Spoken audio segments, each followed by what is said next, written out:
اور والدین کے ساتھ نیک سلوک کرو، وبالوالدین احسانا.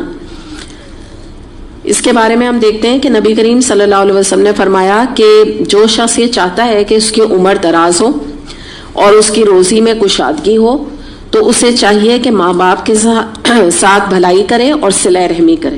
اسے ترغیب و ترہیب نے روایت کیا. بھلائی کرے یعنی اچھا سلوک کرے، اور صلہ رحمی کیا ہے؟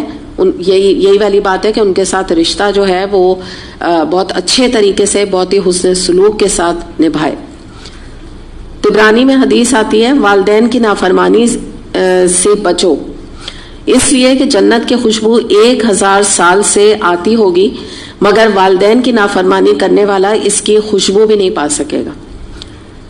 دوسری بات یہ ہے کہ ایک اور چیز ہمیں آج کے دور میں یہ سمجھنے کی ضرورت ہے کہ چاہے جو بھی ہمارا یعنی لڑکے کے حوالے سے ہم دیکھیں یا لڑکی کے حوالے سے، تو ہمیں اپنے دنیا کے کاموں میں اور دنیا کے ایک بزی اسکیجول کی وجہ سے والدین کو نگلیکٹ نہیں کرنا چاہیے، بہانے بنا کے یا کچھ اور ریزنز پیش کر کے.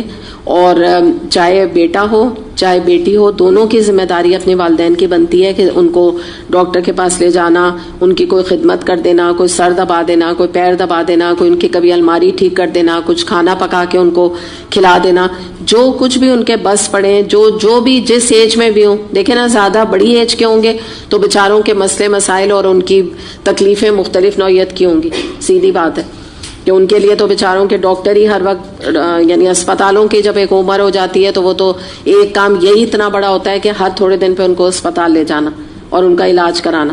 تو یہی چیز سے ہی جو بچے ہیں جب وہ دیکھتے ہیں کہ بھائی ہم اپنے مدرس ڈے جاتے ہیں اور اب تو ہمیں کوئی پلیجر ہی نہیں ہے، اب تو الٹا ہمیں کام کرنا پڑتا ہے، تو آپ یہ افسوس کا بات نفسا نفسی کا دیکھیں کہ پھر لوگ جان چھڑانے لگتے ہیں، بیٹوں پہ ڈالنا شروع کر دیتے ہیں، ان پہ بہوؤں پہ ڈالنا شروع کر دیتے ہیں نا کہ ان کی ذمہ داری ان کے ساتھ رہتی ہے، ہماری تو یہ مصروفیت ہو.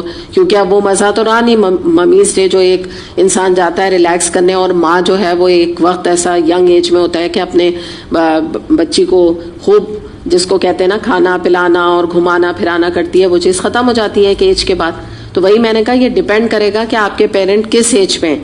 تو جہاد اصل اس وقت کی خدمت کا کہ جب دل بھی نہ چاہے، کیونکہ دیکھیں نا آسان کام نہیں ہوتا، کیونکہ انسان خود جو ہے وہ ایک وقت اتنے پیمپرنگ کا عادی ہوتا ہے، اور اب ایک دم سے وقت ٹرن ہو گیا اور اس کو ہو رہا ہے کہ اب تو میں جب جاؤں گی تو میرے والدین تو میرے انتظار میں بیٹھے ہیں کہ میری بیٹی ہے تو مجھے ڈاکٹر کیا لے جائے. اور ڈاکٹر کیا جانے کا مقصد ہے پورا دن جو جس کو ممی ڈے کہتے ہیں وہ گیا، پورا اسپتال کی نظر ہو گیا. تو میرا چینج کب ہوگا؟ یہ ایک سیلفش اپروچ ہے نا. تو پھر لوگ کہتے ہیں چھوڑو یہاں جانے کے، ہم اپنے بچوں کے ساتھ کہیں گھومنے نہ چلے جائیں. ان کے بوڑھے والدین کے ساتھ کون اپنا مطلب میں کہہ رہی ہوں زبان پہ نہیں لاتے، لیکن نیت یہ ہو جاتی ہے بعض سوا. تو یہ چیز جو ہے نا پھر اللہ بھی دیکھ رہا ہے، اور وہی والی بات ہے کہ ہم بھی تو کل جو ہے پھر جس کو کہیں جو بھی ینگ ہے تو وہ یہ سوچ لے کہ کل اس پہ بھی تو، یا ہر ایک پر یہ دن ایک نہ ایک دن تو آنا ہے نا. تو یہ ڈیپینڈ کرتا ہے. یہ تو میں آپ کو اصل یعنی یہ جہاد والا یہ ٹائم شروع ہو جاتا ہے، کیونکہ والدین بھی جٹری ہو جاتے ہیں اور بعض دفعہ وہ ایکنالج بھی نہیں کرتے، اتنے بیچارے اپنی تکلیفوں میں ہوتے ہیں نا، تو وہ تھینک یو نہیں کہہ پاتے بات بات پہ اپنی اولاد کو. تو اس سے جو ہے نا بچے اور وہ ہوتے ہیں کہ ایک تو سارا دن ان کے ساتھ لگایا، سارا دن اپنا یعنی ہم نے اپنا ٹائم بھی لگایا اور پورا دن اسپتال میں رہے، اور پھر بھی جاتے آتے کہ نہیں بس اب تم گھر چلی. ہوتا ہے نا ماؤں کا بیچاریوں کا.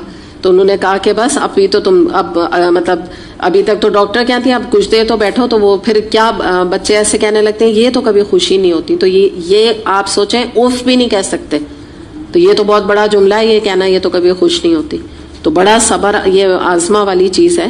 حقیقت ہے کہ والدین، یوں آدمی کہے کہ بھئی ہمارے والدین ہیں اور ہمیں تو جتنا دل وہاں لگتا ہے، ہاں واقعی لگتا ہے، لیکن یاد رکھیے گا جب تک آپ کو خود وہاں پہ کوئی چیز مل رہی ہے تو وہ ایک انسان کی فطرت ہے، وہ انجوائے کرتا ہے ایسی جگہوں.